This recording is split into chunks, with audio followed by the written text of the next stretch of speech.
કેન્દ્રીય નાણામંત્રી શ્રી નિર્મલા સીતારમણ દ્વારા અમદાવાદ ખાતે પ્રેસ કોન્ફરન્સ યોજીને કેન્દ્રની મોદી સરકારના કાર્યોની વિસ્તૃત માહિતી આપી. હોટલ વેલકમ ખાતે આયોજિત આજની પ્રેસ વાર્તામાં કેન્દ્રીય નાણામંત્રી દ્વારા દેશની ઇકોનોમીને લગતા વિવિધ પ્રશ્નો સંદર્ભે પત્રકારોને પ્રશ્નોના જવાબ આપ્યા હતા. મુખ્ય પ્રવક્તા હિમલભાઈ તથા સૌ પ્રવક્તાઓની હાર્દિક સ્વાગત છે. હું માનનીય મંત્રી શ્રી નિર્મલાજીને આમંત્રણ આપું છું કે આપ 10 મિનિટ. Thank you. चालू करो या करते तो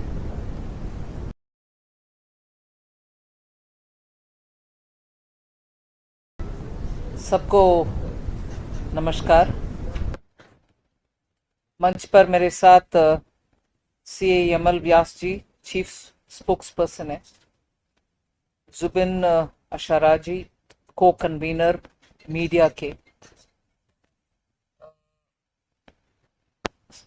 स्पोक्स पर्सन जैनिक वकील जी,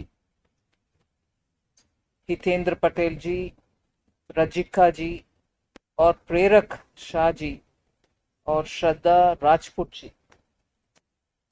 साथ में बैठे हुए हमारी पार्टी के प्रवक्तागण और मेरे सामने पत्रकार बंधु, आप सबको मेरा नमस्कार.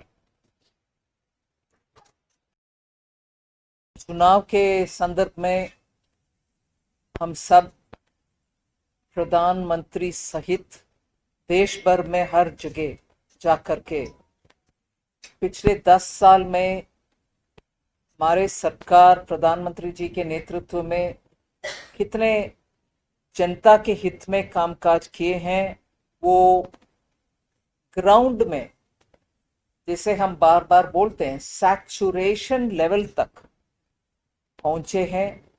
एक आध स्कीम में सैचुरेशन से थोड़ी ही दूर पीछे हैं, वो भी हम अचीव कर लेंगे.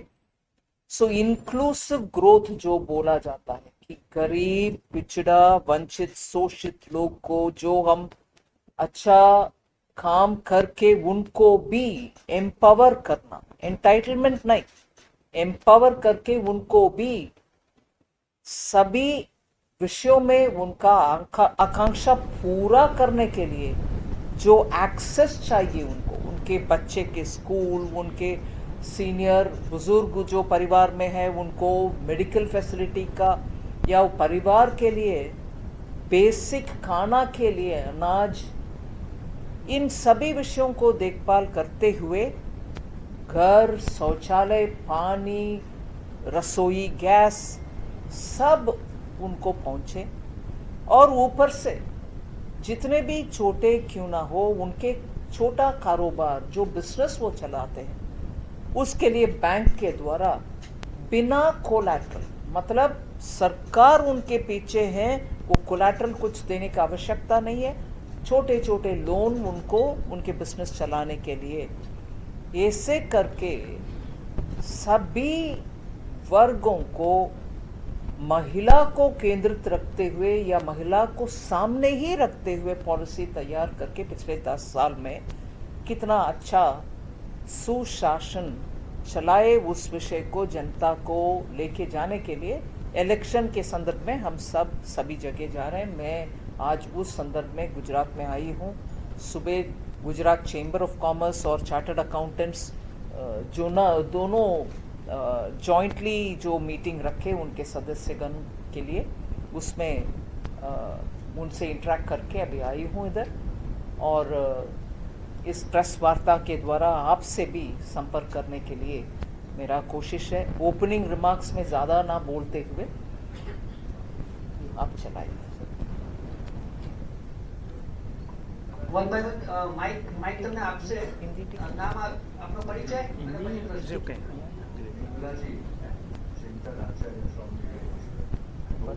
One of the oldest who I know, not in age, in terms of experience and being present in media. I've seen you for a very long time. So my question is about Mr. Nirmala Sitharaman's intervention over some of the issues. Actually, how do you take those statements as one more thing I would like to ask? Elon Musk has postponed his meeting called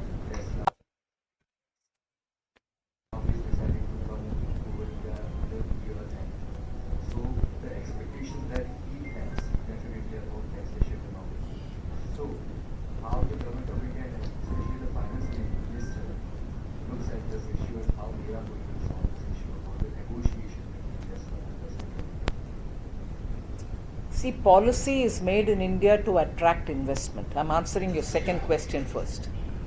Policy is made in India to attract investments. We want manufacturers, investors to come to India and produce not just for India but also for exporting from India. So Bharat में हम manufacturers को भी, investors को भी आकर्षित करने के लिए जितने भी पॉलिसी हम करेंगे, पॉलिसी के तहत करके सबको अट्रैक्ट करने के लिए कोशिश करेंगे. और जब बड़े बड़े कंपनियां इंटरेस्ट दिखाते हैं भारत में आने के लिए, they want to come to India, we'll certainly do everything to make sure that we make it attractive for them to come here and invest. So in that process, if there is anything to be discussed, we'll certainly discuss. But whatever we do, we have done it through policy. And that has helped, especially after China plus one started being a concern for many industry here, for many fields or experts in domain areas. We have tailored policies in such a way that we are making India an attractive destination both for manufacturing and for services. We'll continue keep doing that. And as regards your first question on comments coming from any quarter, we answer. So whether it is electoral bonds or whether it is going to be election, I keep answering these questions.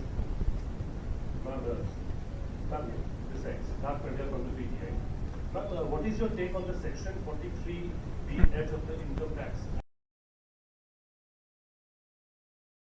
The All India Federation Vyapar Mandal has gone to the Supreme Court for this. Now they have a question regarding this, that the provision unfairly discriminates against the MSEs by favoring the medium scale industries. What's your take on that, ma'am? The intent was not that. The intent was to ensure that what has remained and continues to remain the law which is governing MSMEs, not the finance bill, not the IT, not the income tax, not the GST. MSME law says people who buy and sell goods from MSMEs will have to make their payment within 45 days. It is not something which has come after 2014. This has existed in the law from 2007-8. And if within 45 days payment doesn't happen to MSMEs, they get affected. And I distinctly remember sometime during 2019 or 20, some senior ministers were very worried, saying, is this true? Why is payment not happening to MSMEs in time? And they asked this question, after which I sat down and reviewed all the public sector undertakings, saying, have you paid your MSME? Have you cleared the dues for MSME? And so on. Now, after all this, we also recognize state governments, public sector undertakings under state governments also probably have some pending amounts. I don't know about it because state governments are totally different subject. So later, so 1 minute, I'm not finished. Later, MSMEs themselves came and said, 45 days payment is not happening. Within that financial year, payment is not happening. But within that financial year, this amount is shown as expenditure, and to that extent tax is being not paid, which is right. If your expenditure, you don't pay tax on it. So all that we have done through the Finance Bill 2023, which was later passed in the Parliament, Finance Act, it became 1st February 2023. We are in 24. What did we do? We just said the tax treatment remains the same. जिस साल आप MSME को पे करेंगे उस साल claim करो, ना कि इस साल भी क्लेम करें अगले साल भी कंटिन्यू करें. जब पेमेंट ही नहीं किया उसको कैसे क्लेम करोगे? टैक्स ट्रीटमेंट में we have not stopped the tax treatment. We have not said no, you will not get it. We are saying claim it that financial year when you actually pay them. बस उतना ही किया. Intent remains the same, the benefit remains the same, The tax treatment remains the same. I didn't bring the law of 45 days payment which is existing from 2008, और 2008 से जो कानून है उसको हम मान नहीं रहे हैं, फिर भी हम उस विषय में नहीं आ रहे हैं। हम सिर्फ ये बोल रहे हैं कि 45 डेज का पेमेंट जब करोगे तब उस साल में, उस फाइनेंशियल ईयर में टैक्स ट्रीटमेंट ले लो, उतना ही किया है।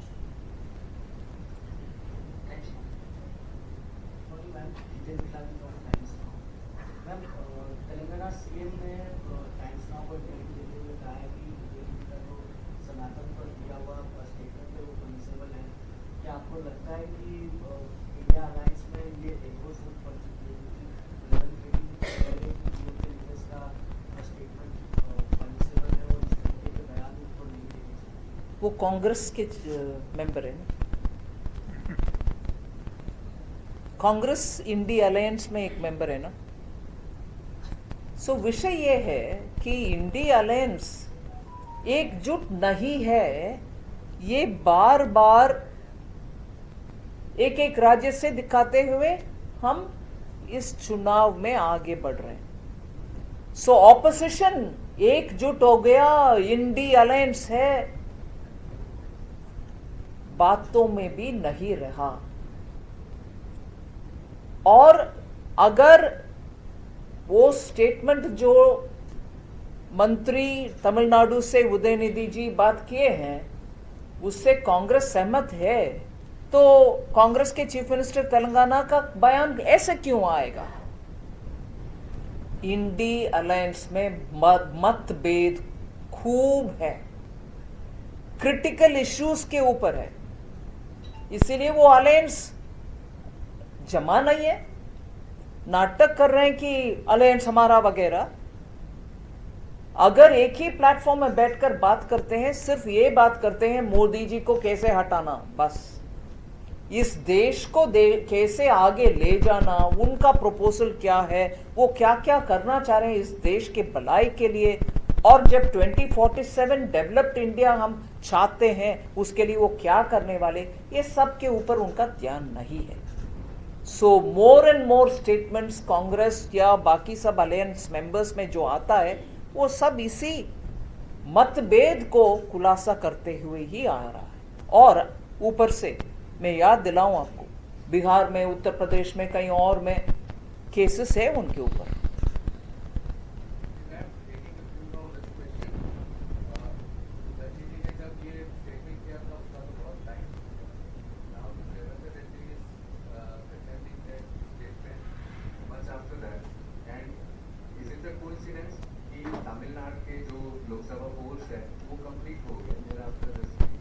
नहीं, ये चुनावी सिर्फ मुद्दे नहीं है जी।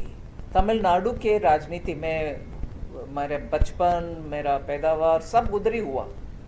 तमिलनाडु के राजनीति में, द्रविडियन पॉलिटिक्स में, ये हिंदुओं के ऊपर और सनातन धर्म ये शब्द को उपयोग करते हुए हमला पूरे 60 साल से हम देखते ही आ रहे हैं।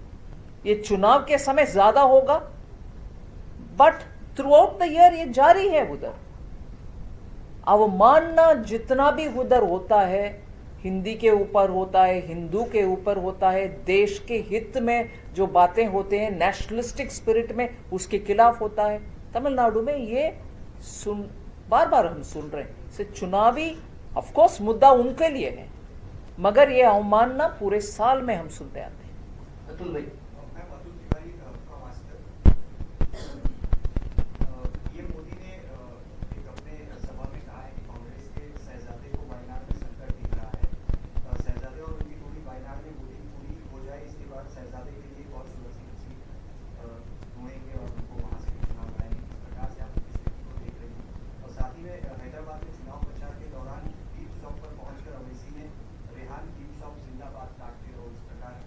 ओवैसी ने रेहान लीप सॉन्ग जिंदाबाद काटते रहो, इस प्रकार की वहां पे जाकर बात कही है। और वहां वो मुझे समझ में नहीं आ रहा, रिपीट करिए। हैदराबाद में चुनाव प्रचार के दौरान ओवैसी जी एक बीफ शॉप पे पहुंचे थे, जहां पे उन्होंने बीफ शॉप और वहां पे जाके उन्होंने माइक के साथ ही कहा है कि रेहान बीफ शॉप जिंदाबाद और वायनाड और राहुल गांधी के विषय में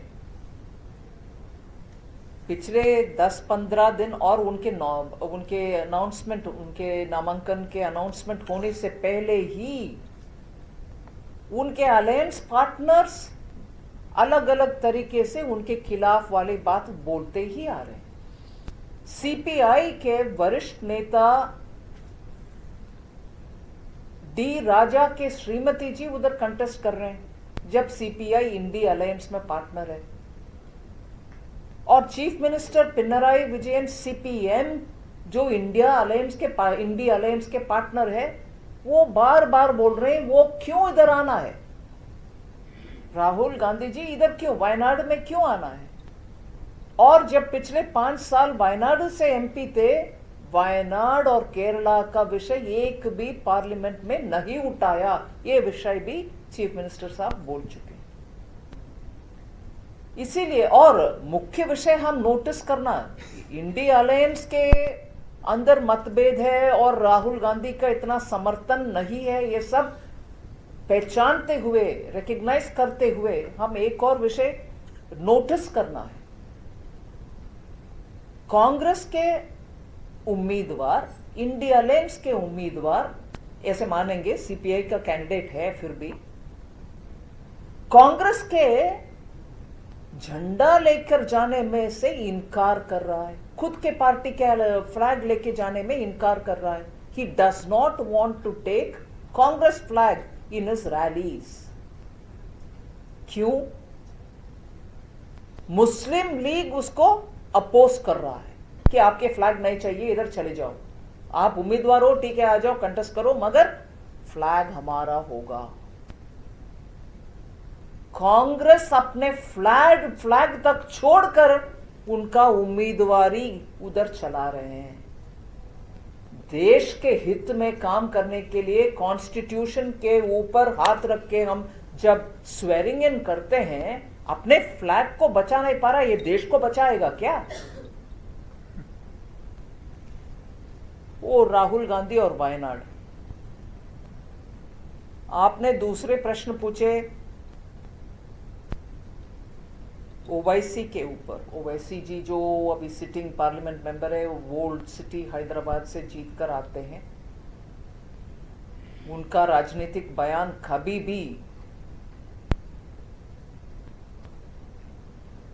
अभद्र होते हैं।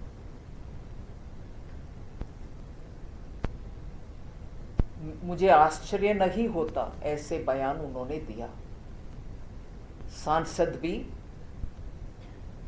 असदुद्दीन ओवैसी जी भी और उनके छोटे भाई भी जो एमएलए हैं उधर, ऐसे ही एक्सट्रीम भाषण देने में माहिर है।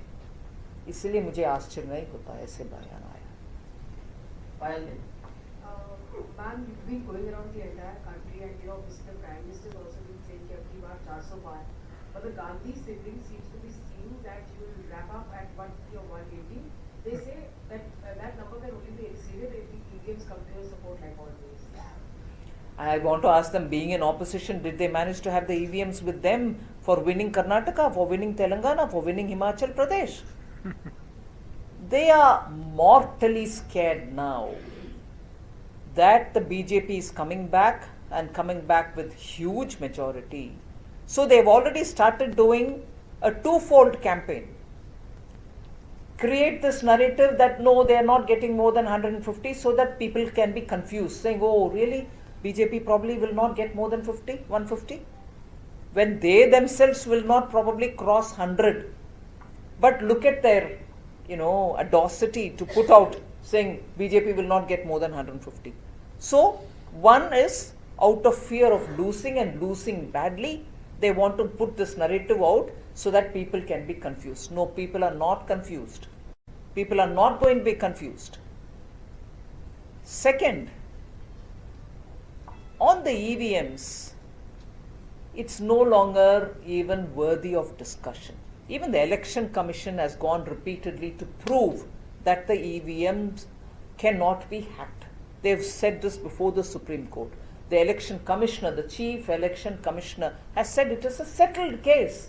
It's been repeatedly proven. So when this hypocrisy exists, that when it is going in favor of Congress, I'll accept the EVMs. But when it goes in favor of BJP, I'll say it is hacked. He's making a joke of what they are saying. People are not going to take them seriously if they go about doing this.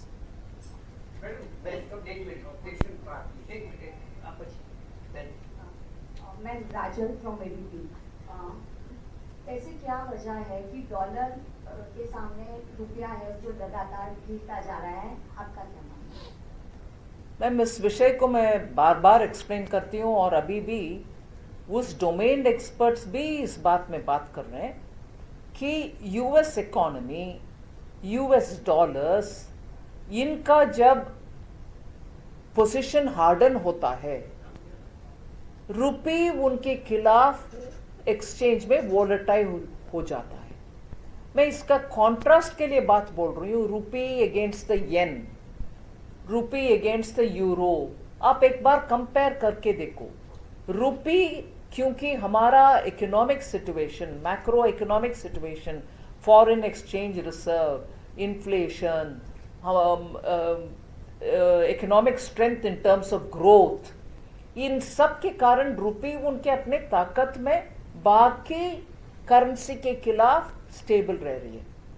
सिर्फ US dollar के खिलाफ, सिर्फ रुपी नहीं, various currencies, येन हो, euro हो, British pound हो, सबका सिर्फ अगेंस्ट यूएस डॉलर्स फ्लक्चुएशन ज्यादा रह रही है, क्योंकि यूएस इकोनॉमी, यूएस फेड का डिसीजन, इन सब के कारण अभी ग्लोबल अनसर्टेनिटीज जो बढ़ रही है, 3 जगह पर युद्ध चल रही है और ईरान के ऊपर हमला वगैरह, उसके वजह से अनसर्टेनिटी, और जहां मिडल ईस्ट से हमारी ऑयल, सिर्फ हमारी नहीं पूरे दुनिया का ऑयल निकलता है, क्रूड ऑयल, उसके अनसर्टेनिटीज, क्योंकि उधर हाई सीज में भी पायरेसी वगैरह हो रही, इसके कारण ये फ्लक्चुएशन होगा ही होगा। विवेक भाई, पति पाठक साहब ना, ब्रिक्स करेंसी का क्या स्टेटस है? ब्रिक्स करेंसी का क्या स्टेटस है? क्या स्टेटस मतलब? स्टेटस है कौन सी दिशा में हम जा रहे हैं? हम बार बार सुन रहे हैं कि ब्रिक्स करेंसी आएगी। मुझे मालूम नहीं है कब आएगी, मगर चर्चा उनके ब्रिक्स के अंदर कुछ भी चर्चा शुरू हुआ और इतना तेजी से आगे बढ़ रही है, ये भी मुझे मानने को नहीं है अभी। सो इसमें अभी कुछ कहने का नहीं है। जी,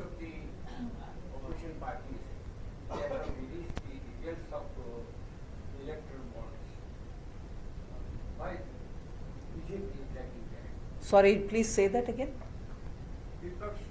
आप माइक कैसे रखिए ना। हाँ, Most of the opposition parties, they have released the details, even details of the electoral bond, कहाँ से कितना पैसा मिला है, वो सब रिलीज किया, शरद पवार ने किया, सबने किया है। नहीं नहीं, ये तो state bank of India supreme court के आदेश के अनुसार जो रिलीज किया वही है। वो हर एक उनके अपने अपने पार्टी के विषय उधर से निकाल करके डाल रहे हैं बाहर, वो खुद नहीं दे रहे हैं। BJP is not releasing. Her party का विषय बैंक के द्वारा बाहर आ चुके हैं, वो रिलीज नहीं कर रहे हैं भैया। वही जो स्टेट बैंक ने दिया है उसको सामने रख रहे हैं, और इसमें कोई एक पार्टी पीछे है, आगे है, ऐसे कुछ नहीं है। सब विषय खुलकर बाहर है। इसके अलावा मैं ये भी जानकारी दूं, हर पार्टी इलेक्शन कमीशन को हर साल उनके अकाउंट देना ही पड़ता है। इलेक्शन कमीशन के पास हर पार्टी देता ही है। सो कोई बीजेपी पीछे है, बाकी सब आगे हैं, ऐसे कोई कुछ नहीं है। सबका विषय खुलासा है, सब देख पाएंगे। मैं अर्पण कायदा वाला मुक्त सी मीडिया। मैं अभी कुछ ही दिनों पहले मिनिस्ट्री ऑफ डिफेंस ने कुछ डेटा रिलीज किया है कि 2014 से लेकर अभी तक जो एक्सपोर्ट हो रहा है मेक इन इंडिया के तहत, कल जब ब्रह्मोस भी अपनी विमाइस पहुंच चुकी है, अब तक भारत की पहचान इंपोर्ट कंट्री के रूप में थी डिफेंस के मामले में। तो कितना फायदा देश को हो रहा है और आपके बजट पर उसकी क्या असर होगी, कितनी इनकम होगी? नहीं, ऑलरेडी डिफेंस मिनिस्ट्री से आए हुए डेटा बोलता है 23,000 करोड़ एक्सपोर्ट के वजह से, डिफेंस एक्सपोर्ट के वजह से कमाई हुआ है। और इसमें एक विषय, अगर वो चीज हम एक्सपोर्ट कर रहे हैं, हम इंपोर्ट करने का भी फिर आवश्यकता नहीं होता, क्योंकि वही चीज अगर हमारी इंडियन आर्म फोर्सेस में उसको चाहते हैं तो इंपोर्ट करने के बजाय इधर से ही प्रोक्योर कर सकते हैं। इंपोर्ट बिल भी कम होगा, एक्सपोर्ट अर्निंग्स भी ज्यादा हो रही है। इसलिए आत्मनिर्भर भारत डिफेंस में एकदम अच्छा सा शुरुआत हो चुका है। डिफेंस प्रोडक्शन, क्योंकि प्रधानमंत्री मोदी जी ने 2 जगह पर डिफेंस कॉरिडोर का बिछाया, तमिलनाडु में और उत्तर प्रदेश में। दोनों जगह भारत के ओन इन्वेस्टमेंट भी और विदेश में से इन्वेस्टमेंट जो आ रही है डिफेंस प्रोडक्शन के लिए भरपूर आ रही है, और इसके असर छोटे छोटे उद्योग जो उसके आसपास में रहते हैं, वो एंसिलरी यूनिट, ऐसे एंसिलरी यूनिट्स हो रही है, वो मैन्युफैक्चर कर रहे हैं कंपोनेंट्स को और एक्सपोर्ट भी कर रहे हैं, हमारे लिए भी प्रोड्यूस कर रहे हैं। बहुत ही अच्छा पॉजिटिव असर है इसका।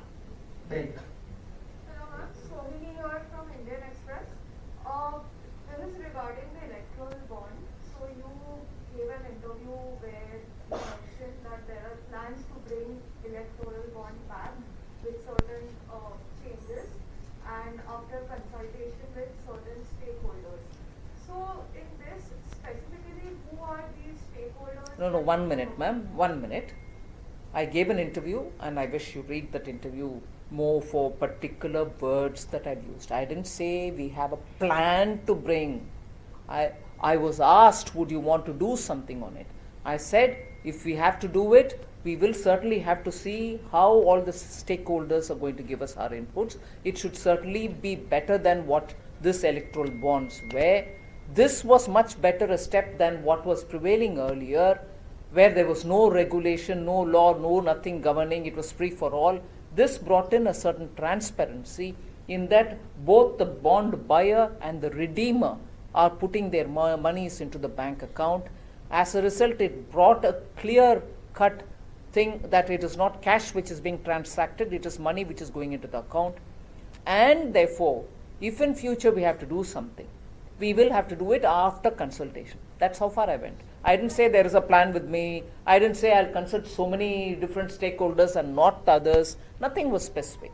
You mentioned about shell companies being one of the... I was asked about shell companies. I said, yes, it's not right for shell companies or companies which are not making profit to contribute. We have to keep this in mind. I also said that, yes. कमल भाई, शैल कमल sir, I'm looking Gujarat में। मेरा question यही है कि इस चुनाव में economy तो ग्रो हो रही है, इसके सामने महंगाई और बेरोजगारी बहुत ज़्यादा बढ़ गई है। Just you compare the 2014, that time the dollar cost is 67 rupees and the now 83 rupees and 50 paisa. And suppose if you see all the currency, तो अपना जो रुपया जो है वो वीक हो रहा है।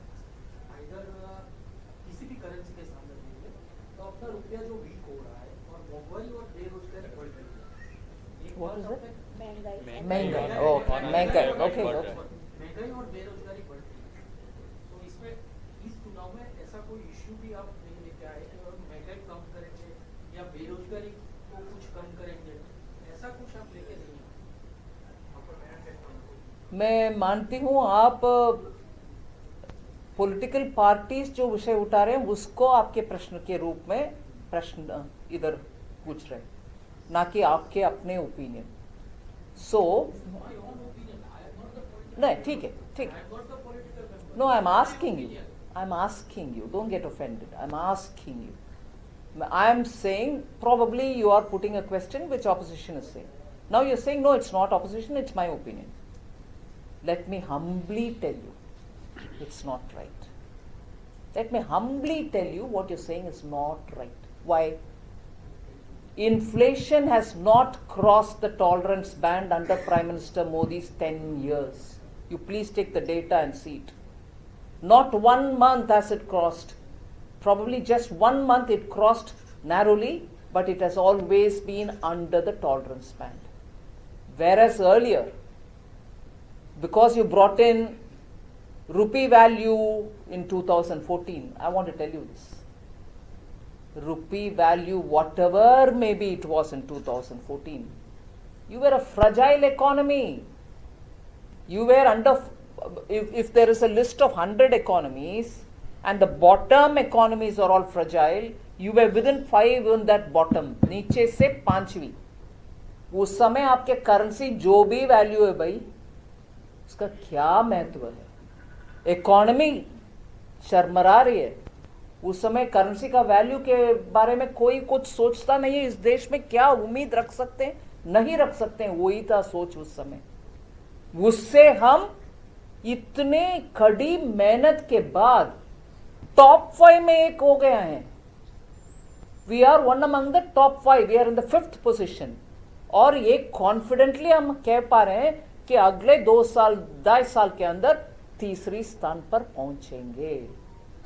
सो करेंसी का वैल्यू जितने भी अच्छा क्यों ना हो, when your economy is in the bottom 5, उससे क्या फायदा? वो एक है. इकोनॉमी का इन्फ्लेशन का विषय मैंने बोल दिया. उस समय फ्रजाइल फाइल का इकोनॉमी जब इंडिया था, भारत 22 महीना डबल डिजिट इन्फ्लेशन चलता था लगातार, विदाउट अ ब्रेक. मतलब 2 months शॉर्ट ऑफ 2 years, लगातार डबल डिजिट इन्फ्लेशन. सो मैं हम्बली हाथ जोड़कर विनम्रता से आपसे मैं बोलती हूं, प्लीज डेटा एक बार अध्ययन करिए. नहीं, सही नहीं है, प्लीज आप एक बार देख लीजिए. ठीक है, रोजगार के ऊपर आपने बात बोली. मुझे मालूम नहीं है कौन सा डेटा आपको हाथ में उपयोग कर रहे हैं. भारत में रोजगार के ऊपर फॉर्मल सेक्टर में एक हिस्से के ऊपर डेटा कलेक्शन होता है, पूरे फॉर्मल सेक्टर के ऊपर भी डेटा कंप्लीट नहीं है. इनफॉर्मल सेक्टर के ऊपर बिल्कुल ही नहीं है. कंस्ट्रक्शन वर्कर्स के ऊपर शायद गवर्नमेंट के पास होगा.